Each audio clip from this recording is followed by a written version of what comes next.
Di tengah-tengah kita, dia adalah Gembala GBI di Jakarta.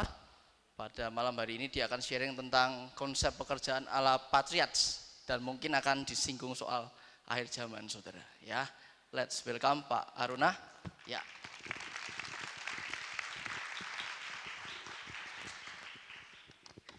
Shalom saudara sekalian, senang berjumpa dengan saudara. Alat sedikit, saya bukan menggembalakan, gembala saya Pak Niko Nyotorarjo. Saya ada di Gereja Induk di Jakarta. Salam dari Jemaat Jakarta bagi Anda sekalian. Nah, saudara saya Tuhan, pertama-tama senang boleh ke tempat ini. Yang pertama bukan cuma saya ke daerah sini, ini ke gedung sini pertama kali juga. Tadi nyampe dari bandara sekitar jam 1:30 dan senang boleh bertemu di King's Table. Terima kasih Pak Victor, Pak Enggi, teman-teman semua yang sudah boleh mengundang saya.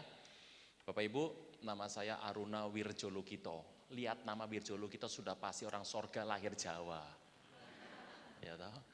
Pak, nanti kalau ada selipan bahasa Jawa sedikit Anda harus tahu. Namanya O, kalau belakangnya nama O itu punya kans jadi presiden. Loh itu, di Indonesia kan apa harus O toh? Anda yang tidak O, Anda berat. Kalau ada O-nya tuh ada kans ya. Bisa nggak bisa urusan Tuhan, kan gitu. Yang penting ada O-nya dulu. Nah, kok namanya Aruna Pak, aneh sekali. Ya, saya juga aneh sama nama saya. Seumur saya hidup yang sama dengan nama saya cuma ada 6. Yang pertama, PT Aruna Records. Saya nggak punya saham di sana. PT Aruna Tour and Travel Jakarta sudah tutup nih perusahaan. Yang ketiga adalah GBI Aruna Bandung. Bukan saya gembalanya. Itu teman baik saya di sana. Kok namanya begitu? Tanya sama beliau. Yang keempat adalah Astro Aruna, TV kabel dari Malaysia khusus film dangdut. Film-film dangdutan gitu. Yang kelima, Aruna Irani, pedangdut dari India. Yang keenam, Aruna dan lidahnya. Ada film tuh? Saya juga nggak main. Itu. Yang ketujuh, hamba Tuhan. Nah, saudara saya Tuhan, hari ini kita akan lihat sedikit, saya akan bicara 1 jam, nanti akan setelah itu nanti Pak Gin akan kasih saya 10 menit terakhir kode. Bapak Ibu, kita update dulu berapa hal. Sudah jual dolar belum? Oh, belum. Telat sudah. Gini. Kalau ada dolar jual cepetan. Nanti ini Desember akan naik sedikit lagi. Nah, kenapa bisa bagus jual dolar sekalian? Ada 2 manfaat Anda jual dolar. Yang pertama jual dolar, Anda terima yang namanya manfaat profit karena sudah cukup tinggi kenaikannya. Pak, bisa berapa? Tenang. Federal Reserve dari Amerika sepakat tidak menaikkan suku bunga lagi tahun ini. Makanya dolar terkunci langsung. Kemarin kan dolar berhenti di 15.200 ya. Sempet. Kenapa? Pengusaha-pengusaha Surabaya yang pro sama RI1 tuker dolarnya. Ditambah terakhir pada bulan Oktober terakhir seorang pengusaha besar Jakarta tuker 2T. Dolarnya dituker. Jadi terkunci di situ. Ditambah kondisi bahwa Federal Reserve tidak menaikkan suku bunga, jadi aman. Di Desember gimana Pak? Kalau Anda jual dolar sekarang terima keuntungan yang pertama. Yang kedua ada tuker dolar ke rupiah, berarti engkau cinta rupiah toh? Patriot sejati. Ini kalau yang hahaha nggak ada dolarnya. Ya, kalau yang diem lihat kiri kanan dolarnya banyak itu. Ya, oke, Bapak Ibu, kita akan lihat sebentar apa yang ada hari-hari ini. Kegerakan ke depan ini ekonomi menjelang waktu ini siklus. Jangan khawatir dengan ekonomi naik turun. Ini siklus. Zaman Abraham ada, zaman Ishak ada, zaman Elimelech, zaman Ruth, Boaz ada. Semua kondisi yang namanya ekonomi begini. Tidak ada masalah sama sekali. Ini masalah yang oke. Kenapa oke? Karena gini, kegoncangan itu harus terjadi. Bapak Ibu, tidak pernah ada di muka bumi ini bangsa yang punya rakyat bertobat kenal Tuhan Yesus lebih banyak daripada China. Di China dari tahun, Bapak Ibu saya berikan tips sebentar. Cara yang paling enak dengar saya bicara adalah duduk santai, lipet nyender, ngek, ya gitu. Ada tulis, koyo cabai sini 10. Nikmati saja, ya kan belum makan toh? Ya, makan firman dulu. Di China dari tahun 2000 sampai kira-kira 2010, satu hari orang bisa bertobat terima Tuhan Yesus 8.000 sampai 10.000. Anda bisa bayangkan orang menyembah berhala bisa convert menyembah Tuhan 8 sampai 10 ribu, yang paling banyak pernah tercapai adalah 15 ribu dalam sehari, satu hari. Bertobat segitu.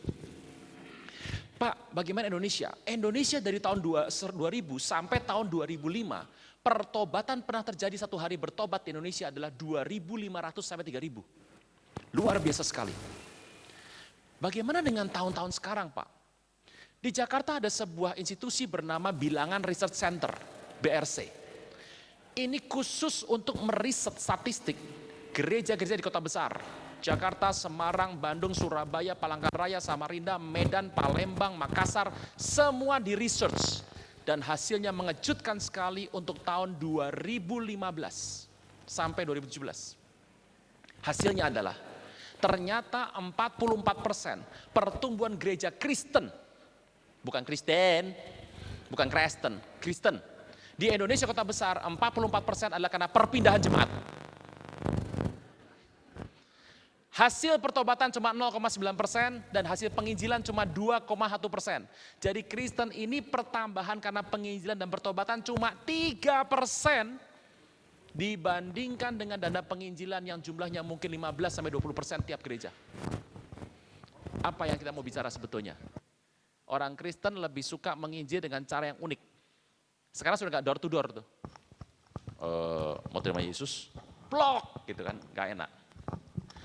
Jadi orang jarang sekali untuk mau terima Yesus dengan menginjil dengan cara pendekatan seperti ini. Mereka lebih suka apa? Ci, ke gereja Ci. Ngapain di situ? Nyembah Tuhan, seneng-seneng Ci.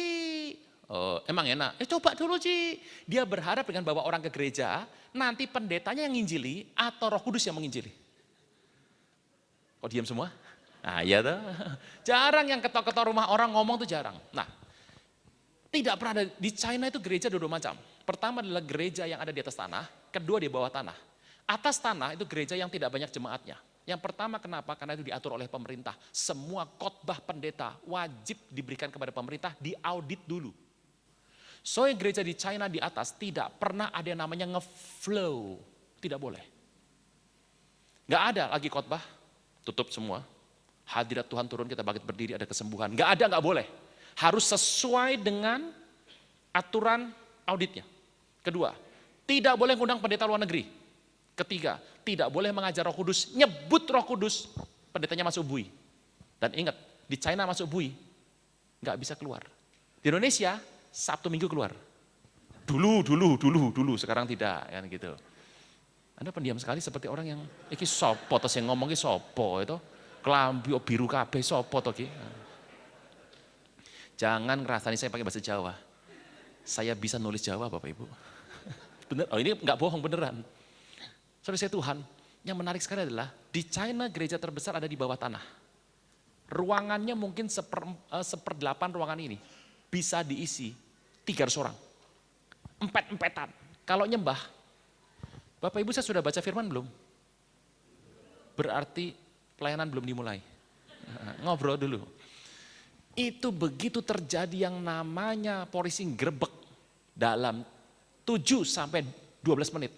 Habis ruangan. Mereka menyembah tanpa suara. Soraklah haleluya.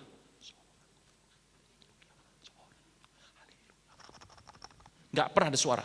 Polisi datang 10 menit bersih. Sekarang mereka sudah jago. Kalau polisi datang, mereka pasang kue tart. Langsung hadiah yang dibungkus kosong. Langsung perayaan ulang tahun. Siapa ngajari? Orang Indonesia. Ya. Nomor 2, teman saya dipanggil gereja dan menyembah Tuhan, lagi pendeta luar negeri, pendeta Indonesia dikasih mic suruh sharing, endingnya khotbah. Kita orang cerewet semua Bapak Ibu. Begitu khotbah polisi masuk, teman saya langsung angkat tangan. Berdoa untuk pemerintah, tentaranya, rakyatnya, industrinya, kemajuannya. Polisi bilang gini, oh doa buat pemerintah, bagus sekali. Pulang. Jadi sejak hari itu kalau digerebek polisi, mereka langsung doa untuk pemerintah. Siapa ngajari? Indonesia. Itu Anda sudah tahu jalan kemuliaan buat Tuhan Yesus. Saya pernah ketemu sama seorang gembala dari China. Saya ngajar beliau hadir, saya salah sekali kenapa saya ngajar beliau. Untung saya ngertinya setelah saya ngajar. Penerjemah saya bilang begini, Pak Pendeta, itu yang di belakang ada pendeta dari China, dia adalah 5 besar China, dia nomor 5. Waduh, hati saya sudah gak enak sekali Bapak Ibu, keringet turun. Jemaatnya 1 juta. Berapa? 1 juta jemaatnya. Yang terbesar di China, 25 juta. Ada encim-cim 1, 56 tahun. AI, kalau jemaatnya berapa? Musye itu pendeta, Musye, Ipan, dikit-dikit aja, cuma 3.800. 3.800 yang ono 1 juta, ono ratusan ribu, ono puluhan juta. Hah? Cuma 3.800 dalam hati saya. Kecil banget. 3.800 pemimpin. Satu pemimpin 5.000 sampai 8.000. Dia nomor besar, nomor 3 di China. Bapak Ibu, semuanya fine, everything's fine. Polisi kasih kebebasan mereka beribadah sekarang, Alkitab boleh berjalan dengan baik. Kalau polisi lewat, tolong kasih muka nggak ibadah selesai dulu. Berhenti dulu, polisi lewat baru ibadah lagi. Di China ibadah bagus sekali dan kekristenan maju dengan pesat sampai Xi Jinping naik jadi presiden seumur hidup 5 bulan yang lalu. Kekristenan disapu bersih. Habis, gereja Katolik 120 tutup. Gereja Kristen yang terbesar, tutup sudah. Foto Yesus, salib, lambang gereja, buang semuanya. Foto Xi Jinping, foto dari partai atau bendera partai boleh masuk. Anda pikir enak? Ini kejadian belum ganti tahun, masih tahun ini kita masih Empower 21 di Jakarta, kita masih ketemu dengan bahagia betapa Tuhan baik sama gereja. Dan kita tidak pernah tahu, dunia sudah punya 3 presiden seumur hidup. Yang pertama Xi Jinping. Orangnya baik, orangnya cool, dan ekonomi maju. Waktu dia seumur hidup, kekristenan disapu bersih. Kembali ke zaman Mao Zedong sama Deng Xiaoping. Ini China sekarang. Belum ganti tahun, masih bulan ini udah deket. Orang kedua seumur hidup adalah Vladimir Putin dari Rusia. Orang paling berbahaya di muka bumi. Dia punya rudal bernama Satan 2, kecepatan 8,5 Mach. Tidak pernah ada anti rudal Amerika dan Israel yang bisa menahan rudal Satan 2. Putin Kristen. Tapi Putin oke Pak, ketimbang Obama Pak, aborsi sama LGBT. Ini Obama mau jadi ketua DPR Amerika. Anda pikir dia sudah selesai? Dia belum selesai. Bapak Ibu, Putin itu Kristen. Dia imannya bagus, dia ibadah bener, gak kayak yang orang-orang Amerika yang suka LGBT, aborsi, tapi Putin gak suka ibadah model kita barusan. Bahasa lidah muncul, pakai keyboard, gembrang-gembrang, tepuk tangan, sapu bersih. Jabatan Putin cuma ada 2, presiden, Perdana Menteri, presiden lagi. Waktu dia jadi presiden, tidak pernah ada orang yang berani jadi alternatif di sana. Presiden kedua, seumur hidup, Recep Tayyip Erdogan dari Turki, pusat khilafah dunia. Mau Anda, kenapa sekarang sedang bertumbuh yang radikal-radikal? Karena pusatnya sudah hidup lagi. Dia belum seumur hidup, secara konstitusi dia sudah seumur hidup. Dia sapu bersih. Apa yang dia perbuat? Tangkep pastor Amerika, jebloskan penjara. Trump bilang, lepaskan, no, lepaskan, no. Trump bilang, oke. Disanksi dagang. Dalam 1 minggu ekonomi Turki anjlok 64%. Keok langsung. Amerika bilang, gua nggak beli. Aku nggak beli semua barang-barang kamu, biar keok sekalian. Turki sudah megap-megap. Xi Jinping datang. Tenang, barang kamu aku yang beli. Dalam 2 minggu pulih ekonominya. Sekarang lagi ribut masalah Jamal Khashoggi. Wih, Bapak Ibu nggak ada yang update ya? Asik baca Alkitab terus, sama nyembah Tuhan. Puji nama Tuhan. Saya di tengah orang demi angels. Wah, setengah malaikat sama demi angels Bapak Ibu. Kok sepi langsung, gitu. Bapak Ibu, ya saya tahu Anda belum makan, tapi jangan makan pendeta dong. Ayo senyum sedikit dong, kasih saya senyum sedikit Bapak Ibu. Galak banget. Ini baru tiba dari Jakarta ini, nggak enak Bapak Ibu. Saya ajak istri saya bilang kamu sekali-sekali datang. Ini yang pertama untuk saya ada di King's Table dan bersentuhan dengan Bapak Ibu saudara sekalian. Saya tahu Bapak Ibu imannya terkenal sekali di Jakarta. Really. Ini sebuah pujian yang saya cerita. Iman Anda sudah terdengar sampai ke Jakarta. Nah, saudara saya Tuhan, 3 orang seumur hidup. Buat apa Anda cari koran? Yehezkiel 38:39 tulis dengan jelas di Alkitab. Akhir zaman hanya ada satu buku yang paling bisa menjelaskan, namanya adalah Bible, Alkitab. Berhati-hati Bapak Ibu. Polarisasi sudah jelas. Turki, Rusia, China. Plus satu lagi masalah besar dunia tahun 2019. Iran. Ini mau disanksi akhir tahun. Amerika, poco-poco, maju mundur. Sekarang enggak, goyang mau mere sekarang. Ke kiri, dan ke kiri, amblas-blas ke kiri. Amerika mau susah sekarang, dia perlu Saudi. Tapi Saudi baru aja punya masalah sama Jamal Khashoggi almarhum. Dan Turki berkuar-kuar sekarang, dan Prancis marah sama Turki. Gak bisa dibendung. Ini kalau sampai ribut Amerika dengan Saudi, kekuatannya gak kebendung lagi untuk yang ada di Timur Tengah. Bagaimana Indonesia? Oh, kita selalu menyembah Tuhan dengan indah. Pokoknya nyembah Tuhan. Mau rudal-rudalan, bodoh amat. Yang penting apa? Puji nama Tuhan. Itu orang Jawa paling mantep. Pokoknya untung. Nah, gitu. Sampai sini bisa Bapak Ibu? Kegoncangan ini, Bapak Ibu pernah tahu yang namanya naik pesawat turbulensi ya? Saya sudah baca firman belum? Sudah mulai belum? Belum. Udah. Anda mau nunggu apa? Nanti. Naik pesawat tuh gini, turbulensi. Bahasa Jawanya jeglek. Enak ya? Jeglek. Kalau Anda naik pesawat turbulensi, Anda langsung tahu di pesawat itu agamanya apa semua. Yang Kristen pun tahu alirannya. Jeglek, darah Yesus, Pentakosta.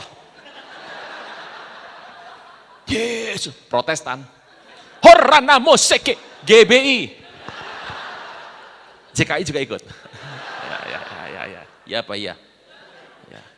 Berarti cara untuk menilai iman seseorang dan ketepatan jalan sama Tuhan, arah sama Tuhan, kita perlu goncangan. Bohong besar Bapak Ibu, penuaian besar tanpa goncangan. Yesus datang segera. Kalau Yesus mau datang, harus ada orang-orang yang akan menyambut Tuhan dengan banyak besar. Dan pertobatan besar itu bohong besar kalau tidak ada goncangan besar. Dan kalau goncangan sudah besar, saya beritahu, mau Kristen, semuanya kena. Kudus, kuda, semua kena. Bapak Ibu, kalau yang namanya bensin naik, misal, premium pertama jadi 40.000. Saya mau tanya per liter, mau Anda Kristen kayak nggak Kristen, sama toh? Kalau Anda Kristen terus beli bensin dapat diskon 50%. Bang, isi full tank. Jangan lupa, nih anggota gereja. Ya. Kalau sampai beli bensin bisa diskon 50% karena Anda orang Kristen, saya beritahu, se-Indonesia jadi Kristen semua. Terjadi? No. Kita harus sadar hari-hari ini, Tuhan datang segera. Ini gak lama. Berjaga-jaga, siap-siap. Ini akan ada goncangan besar di semua hal. Tapi kadang-kadang kita harus kembali ikut Yesus. Sangkal diri, pikul salib. Saya tahu orang-orang Semarang itu sudah terdengar lama. Penampilan bersahaja, emasnya tak terhitung. Nah, itu orang Semarang, penampilan biasa. Oh, itu biasa. Orang Jakarta sudah pada tahu, jangan remehkan orang Semarang dan Jawa Tengah. Oh, ya tahu. Baju bisa keluar, sepatunya bisa biasa saja, ya tahu bajunya ala kadarnya, tapi perusahaannya waduh di mana-mana. Yang saya tahu cuma satu, semuanya di tempat ini adalah penghuni kerajaan sorga. 1 Korintus 15 ayat 45. Firman bilang begini, Pak Rona, Anda suka dengan hamba Tuhan siapa kalau ada di Alkitab? Ya Tuhan Yesus. Jangan yang Tuhan Pak, yang hamba Tuhan saja. Ya, kalau di PB boleh milih berapa? Pak pilih satu Pak. Saya pilih Paulus. Bukan karena saya cinta Paulus atau enggak. Paulus menulis 2/3 dari Alkitab. Dasar kita ini orang model kayak kita ini, kalau nggak salah ini karismatik. Pola kayak kita karismatik, New Pentecostal, dasarnya kitab Lukas sebetulnya. Tapi kenapa saya pro sama Paulus? Paulus orang pinter dan Paulus ini orang yang sangat rasional sekali. Tapi ada satu tulisan Paulus yang membuat saya butuh waktu 2 minggu untuk mencerna karena saya nggak terlalu setuju. 1 Korintus 15 ayat 45. Bagus sekali. Akan tampil, waduh saya dituju sama saya sendiri. Nyerah Pak. 1 Korintus 15 ayat 45.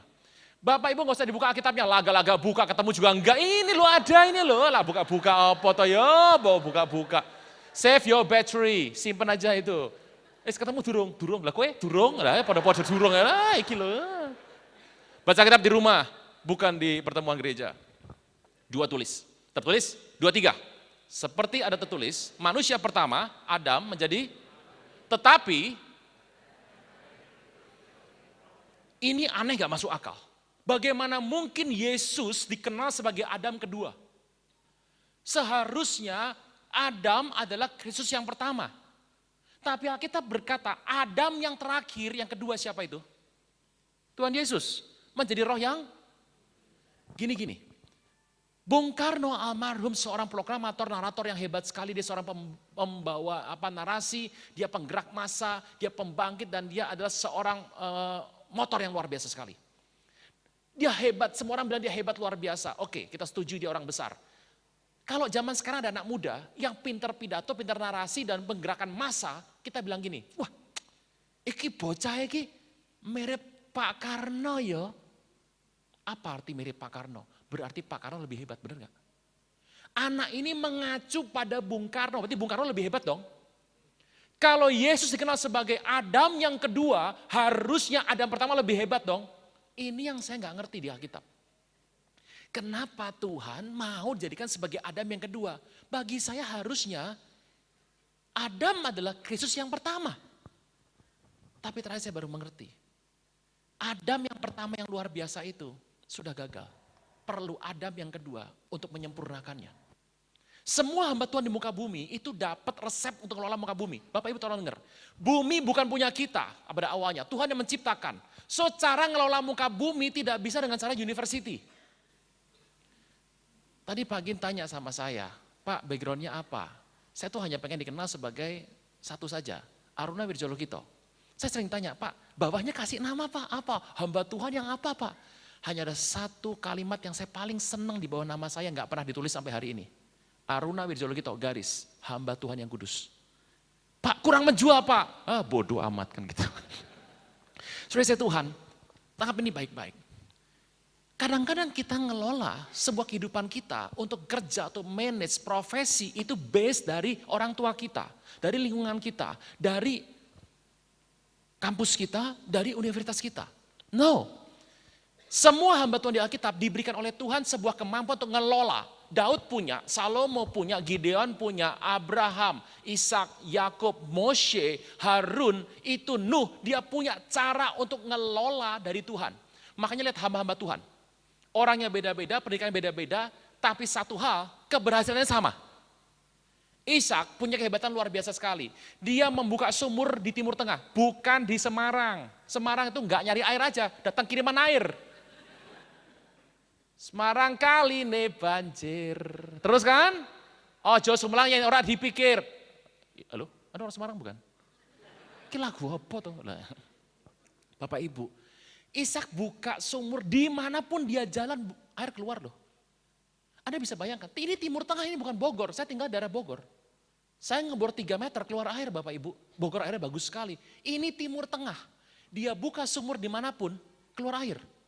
Seperti air mengikuti dia. Anda boleh buka toko sama orang sebelah sama, jualnya sama, tutupnya sama, barangnya sama, harganya sama, tipenya sama, yang jual mukanya sama. Udah gitu aja. Berasnya sama, kualitasnya sama, pengairannya sama, bibitnya sama, sapi yang bajak sawah, mukanya sama. Oh, sekalian, sapi ya sama kabeh tuh. Pertanyaan saya, kenapa toko Anda sepi yang sana rame? Pernah tanya gini, pernah tanya dalam hati tuh. Kenapa yang aku sepi sono rame, jualannya sama kok? Bahasa paling konyol pernah adalah bilang begini, pasti pakai opo-opo. Nah ini orang nyinyir, netizen nyinyir ini kayak begini nih. Netizen. Tidak pernah ada sebuah kesamaan. Ini yang luar biasa. Abraham bisa lakukan hal yang sama. Saya harus puji Abraham, saya harus bilang sama Bapak Ibu bahwa Daud itu kalau punya masalah, dia bisa konsultasi sama mentornya Samuel.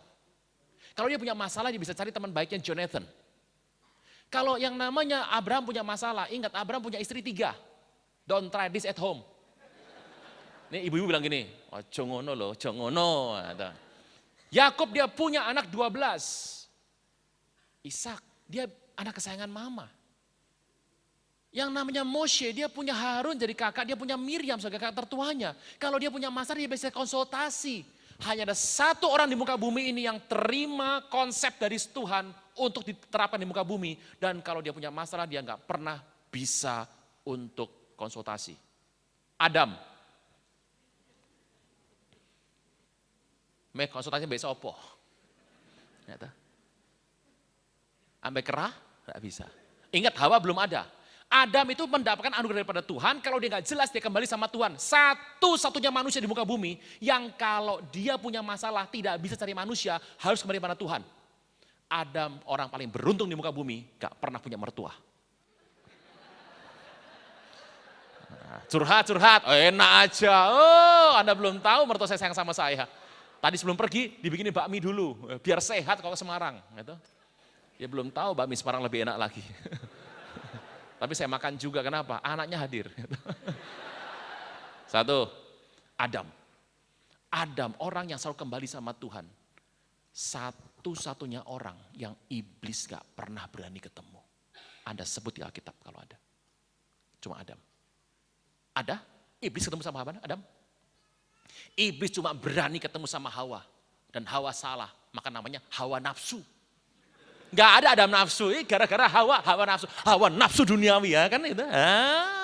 Hawa nafsu gara-gara Hawa. Yuk kita lihat Kejadian kedua ayat ke-8 firman Tuhan. Start mulai sekarang. Kejadian 2 ayat yang ke-8 firman Tuhan. Selanjutnya Tuhan Allah membuat apa? Jangan salah ngomong. Bedakan ya, ada sebuah lokasi namanya adalah Eden. Kata bersama saya Eden. Di Eden ada sebuah taman, namanya Taman Ulang. Tolong Anda bedakan yang namanya, Semarang taman apa paling besar? Taman KB ada? Taman KB, oh ya. Kalau gini-gini itu cepet ya, nggak tahu kenapa, cepet nyambur ya. Saya mau tanya, Semarang sama Taman KB, besar mana? Anda bisa bedakan Eden sama Taman Eden? Jangan bilang Adam tidak penguasa Taman Eden. Adam itu penguasa Eden, bukan Taman Eden. Ada sebuah lokasi namanya Eden, dan Tuhan membuat sebuah taman di sebelah timur, namanya adalah Taman, dan Adam di sini. Ini prinsip kerja nomor 1. Makanya saya tadi kasih judul, Patriark. Patriark itu apa sih? Bapak-bapak pendiri Alkitab, kebudayaan firman Tuhan. Isinya adalah Adam, Abraham, Ishak, Yakub. Istrinya Patriark namanya Matriark. Jadi semua konsep mengelola muka bumi ini itu tidak diturunkan dari kampus kita, tapi dari firman Tuhan. So Anda boleh pergi, Pak kenapa Anda kalau ada masalah tanya sama pendeta? Kenapa Anda punya masalah pasti minta tolong doa pendeta? Pak Aruna doain saya dong. Karena saya tahu Anda berpikir bahwa pendeta temannya Tuhan. Pagi ke sorga, sore pulang. Itu? Lebih josh kalau didoakan pendeta, apalagi dikerimbat pendeta, resap masuk. Ini Eden. Bapak Ibu kata bersama saya, Eden. Taman di Eden. Beda loh. Eden itu luasnya seberapa sih? Kalau sekarang saya ditanya, Eden luasnya berapa? Eden itu luasnya, dengan cepat. Seluruh Israel, seluruh Suriah, seluruh Libanon, bagian selatan dari Turki, seluruh Irak, bagian utara Arab Saudi, dan timur laut dari Mesir. Jawab saya, besar kecil. Bukan besar, besar. Anda tahu yang namanya itu cengkok artinya very. Cantik sama cuantik itu beda. Itu. Kaya sama kuaya beda. Elek sama welek beda. Artinya very. Kelamaan, very beautiful. Cantik, cuantik, gampang. Orang Jawa tuh tinggal cengkok sedikit sudah bagus. Ini Eden. Adam kerjanya di mana? Jangan salah. Engkau itu harus mengerti bahwa Tuhan kasih Adam itu penguasa Eden. Tapi Adam hanya bertanggung jawab sama yang namanya taman di Eden. Eden kita semua, Bapak Ibu gak semua hal Anda perlu dengar. Gak semua hal Anda perlu ngerti. Gak semua hal Anda perlu urus kok. Gak semua hal Anda perlu tahu kok. Tolong jangan jadi kepo. Orang Hokkien bilang ke itu ayam, po itu popo nenek. Kepo, ayam tua. Nah, tanya sama kungkung Anda coba, pasti benar. Ya, ada bahasa Inggrisnya, kepo. Knowing every potential object. Wis, super sekali. Oke. Teruskan ya. Apa isi hidup Anda dan saya?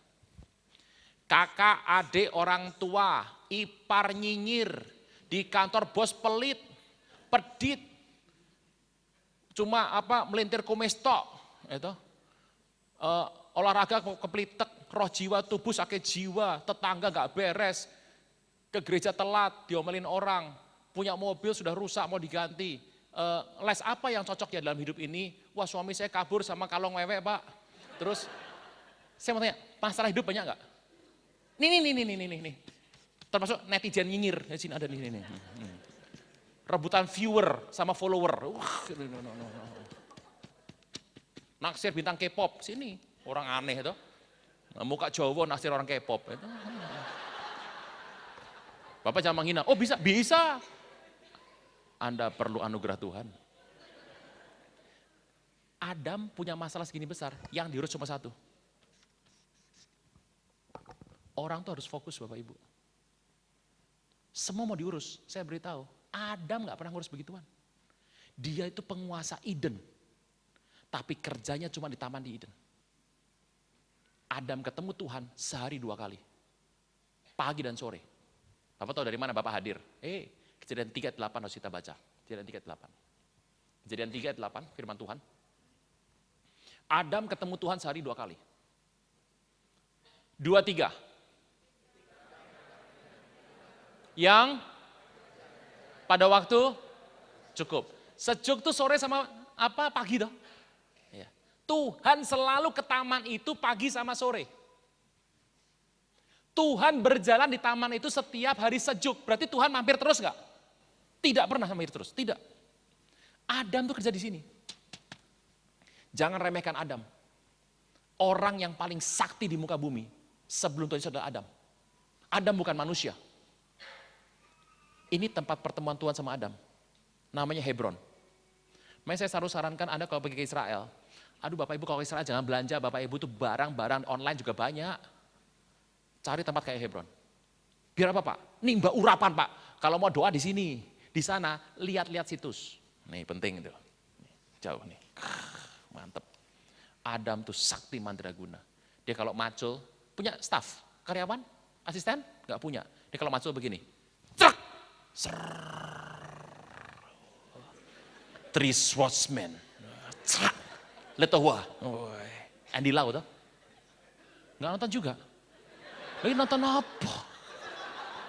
Kita nontonnya Pak Jacob Pak. Saint Paul. Wih, rohani sekali. Plus Marvel. Wah. Dia sangat berhikmat. Pernah iblis ketemu dia? Tidak pernah iblis ketemu sama dia. Dan lihat dia tahan Adam. Ada pohon pengetahuan baik dan jahat. Benar ya? Itu buah pohon tiap hari gondal gandul di situ. Menarik hati, kinclong, glowing. Dan setiap kali lewat dia manggil, mampir Thomas, mampir Thomas, mampir Thomas. Tiap hari. Itu buah menarik hati. Itu yang nanam ya Adam mungkin. Yang nyirami ya Adam, yang pupukin ya Adam. Tiap hari gondal gandul, saya mau beritahu. Tidak pernah Adam makan. Adam tuh minatnya cuma sama Tuhan. So kenapa Adam itu jatuhnya kenapa? Karena dia tahu. Kalau istrinya kasih dia makan, dia nggak makan. Dia lepas sama istrinya, dia akan lepas dari Tuhan. Gitu. Kalau dia makan, dia sama istri gabung, lepas Tuhan. Tapi kalau dia nggak makan, dia sama Tuhan lepas istri. Seperti kebanyakan pria di sana. Adam lebih milih istrinya ketimbang Tuhan. Halus wanita, bak sutra dewangga, senyummu meruntuhkan mahkota. Hati-hati. Lu kok diam semua?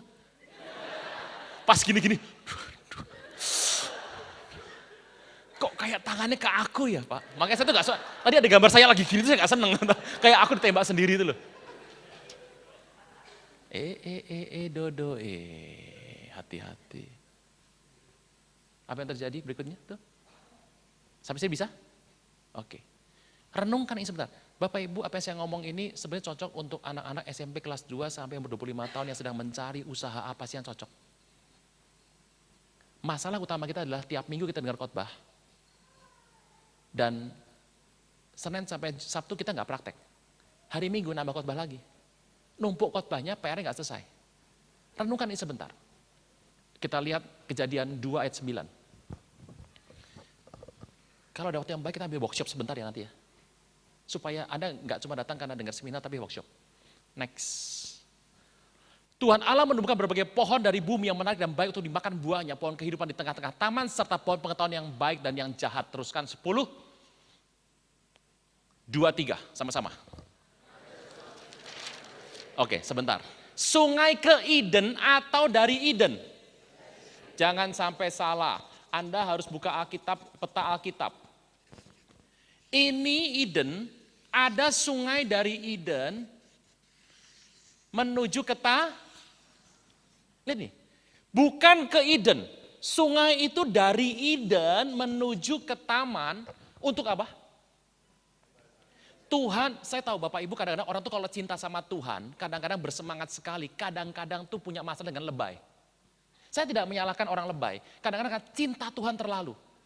Tuhan, banjiri aku, tsunami bro. Anda cari firman Tuhan ada membanjiri, tidak. Hanya membasahi, bahasa kerennya nyemek-nyemek, soaking. Nah, keren itu. Tidak terlalu cepat, nggak terlalu terlambat, tidak terlalu banyak, nggak terlalu. Makanya jangan banjiri pacarmu dengan hadiah, nanti larut Bapak Ibu. Untuk membasahi, teruskan, dan apa? Sama-sama 2, 3.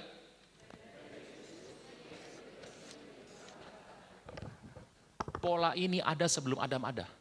Adam gak pernah bikin pola ini. Ini heavenly program.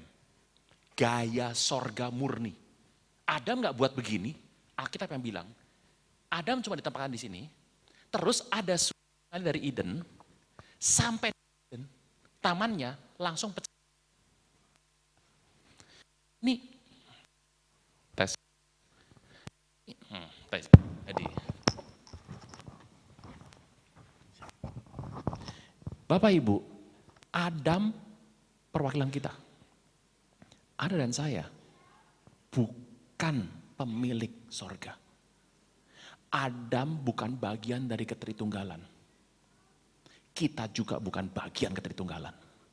Tapi kita diambil Tuhan untuk masuk menjadi keluarga ilahi. Adam tuh di luar, dia masuk dalam keluarga ilahi. Dia diangkat jadi seorang anak, putra. Begitu ini kena aliran sungai, langsung pecah berapa? Adam gak pernah buat, ini yang buat sorga. So jangan pernah Anda membuat taman sendiri. Tugas kita adalah mengusahakan dan memelihara taman. Jangan Anda buat taman sendiri. Banyak orang pengen buat taman sendiri. Teruskan, bagus sekali. Next. Sama-sama dengan baca saya akan menggambar. Yang pertama, sungai ini namanya apa?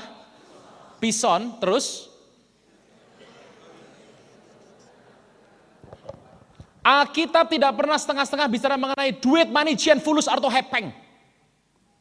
Kekristenan suka sekali untuk menutupi uang. Bapak Ibu saya mau beritahu, tempat yang Anda suka tutupi, yang banyak gelap, setan yang paling banyak. Alkitab gak pernah ngomong setengah-setengah soal uang. Kalau dia ngomong duit, dia buka semuanya. So, jadi Kristen gak perlu khawatir ngomong duit. Kristen gak perlu khawatir ngomong yang namanya goncangan. Kristen gak perlu bicara takut dengan namanya ujian. Kekristenan itu bagian kita. Sepi, pulang, wes balik Jakarta, wes balik. Sensitif pendetanya. Berkat bagian kita. Salib, pikul salib juga bagian kita. Sangkal diri bagian kita kok.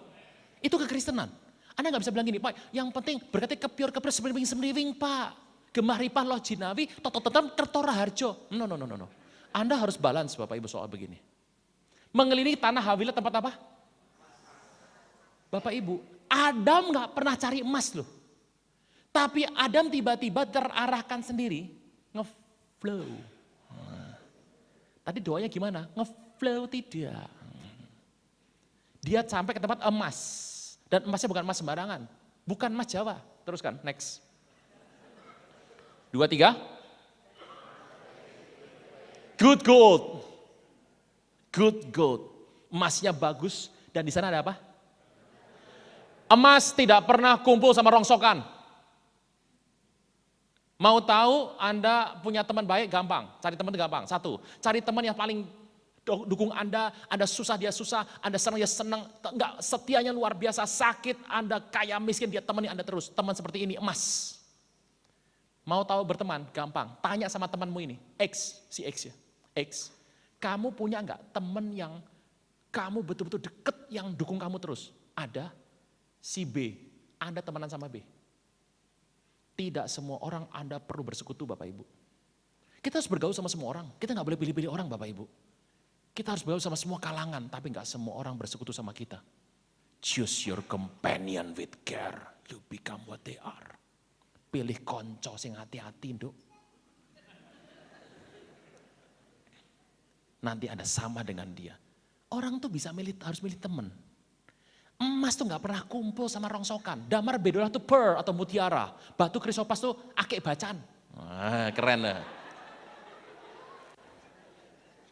Sekali Anda ketemu bergaul sama orang yang namanya rongsokan, Anda akan ketemu sama yang namanya basi, sakit penyakit. Pasti. Makanya gini, saya tuh gak terlalu suka sebetulnya. Ada sebuah kumpulan orang yang namanya pemulihan untuk para jiwa, untuk para lelaki hancur. Lelaki yang main perempuan, main judi, narkoba kan pernah ada tuh. Acara pemulihan, pernah ada pemulihan kan? Setelah pemulihan saya gak suka terusannya. Kenapa? Setelah pemulihan, mereka kumpul bareng-bareng. Nih, mantan rusak, bikin komunitas. Setengah flu. Kumpul semua. Lah flu kuadrat tuh. Mau sehat? Kalau Anda mau sehat, kumpul sama orang sehat. Kalau Anda mau diberkati, kumpul sama orang yang berkati. Mau bijak, ketemu orang bijak. Kumpul sama yang tiap hari. Yang putus pacar sama yang baru dicerai suami, kalau ngobrol, nyambungnya luar biasa. 4 jam konseling, sharingnya mantep. Waduh. Digosok terus.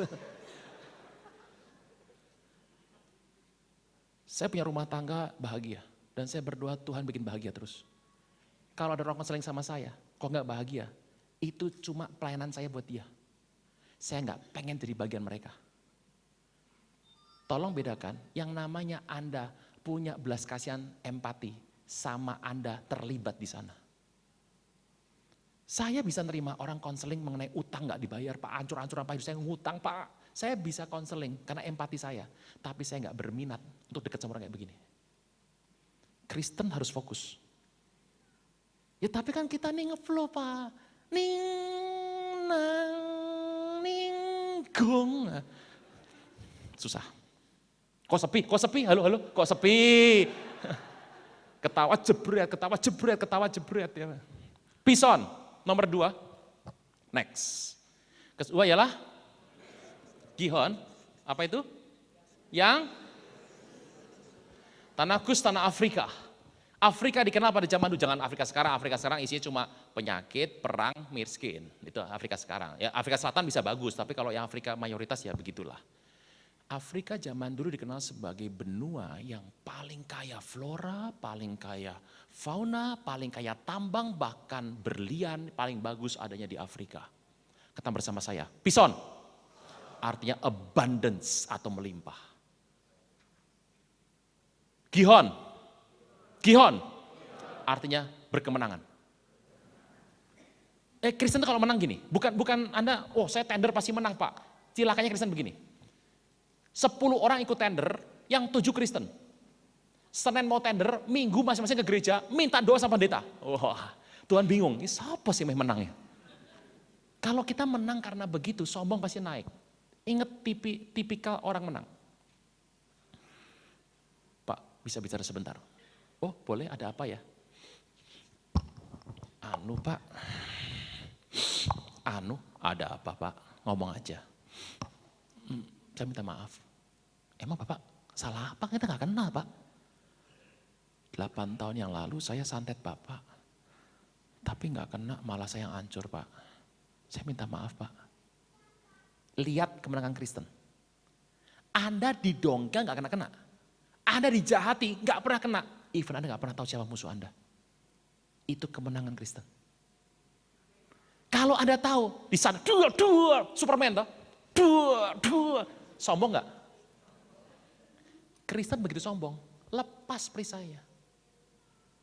Anda gak perlu tahu musuh Anda, supaya apa? Engkau jaga sejahtera dalam hidup ini. Berkelimpahan. Kemenangan. So, yang ketiga. Yang ketiga ialah Tigris. Salam bersama saya, Tigris. Artinya keintiman. Keintiman. Bapak Ibu, workshop sebentar ya. Ambil waktu sebentar, tarik nafas. Kita akan workshop setelah ini. Pemusik.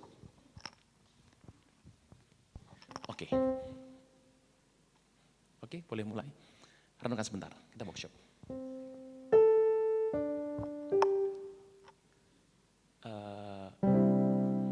Worship.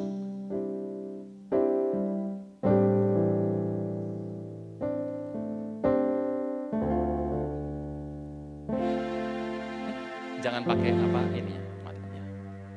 Itu seterusnya. Terus.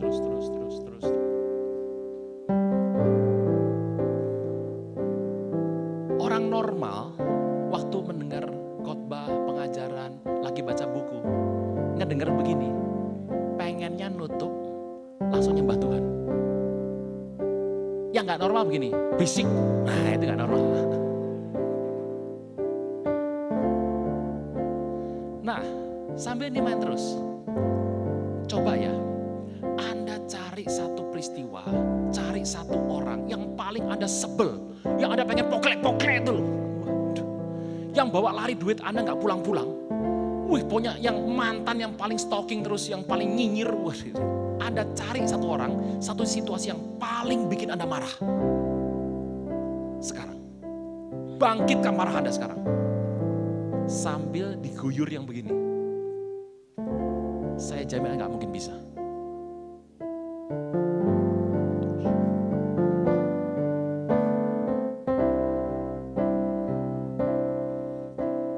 Ini tipikal chord penyembahan tipe konvensional. Minimal kalau Anda dengar chord begini, Anda akan lebih adem. Makanya di rumah tuh penting, lagu tuh harus milih. Lagu gak bisa begini, sepiring berdua. Besok berlima, besok bersepuluh, lama gak makan Bapak Ibu.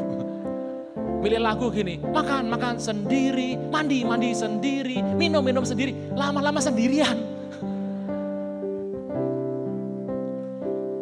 Kita akan ganti satu nadanya.